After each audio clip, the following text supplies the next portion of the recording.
All right, example number 2. Sorry, we're going to be doing the exact same thing as last time. So again, I find my angle first. So I'm going to call that one theta, that's 67 degrees. Call it theta. That way you don't have to solve for what the missing angle is. Okay, label your triangle across from your right angle. There's your hypotenuse. Across from theta, there's your opposite.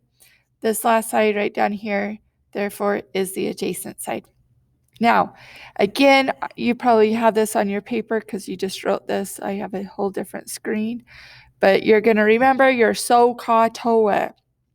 Okay, that's crucial. That's how you know which trig ratio to use. So when you look at this problem, notice they're giving you the hypotenuse side. They only give you one side, but that's okay. That's what we use trig to find our other side as long as they give you an angle.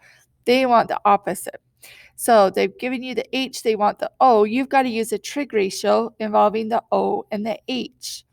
The O and the H, look at that. There's my SO right there.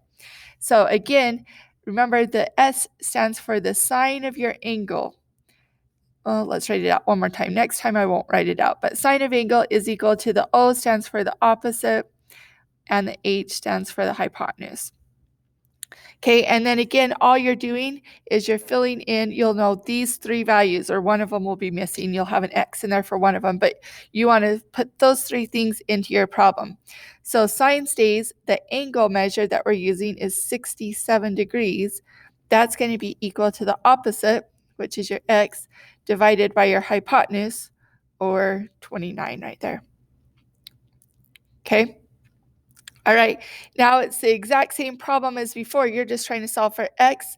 So I don't want that divided by 29. I'm going to undo my division by multiplying both sides by 29 and then just plug that into your calculator.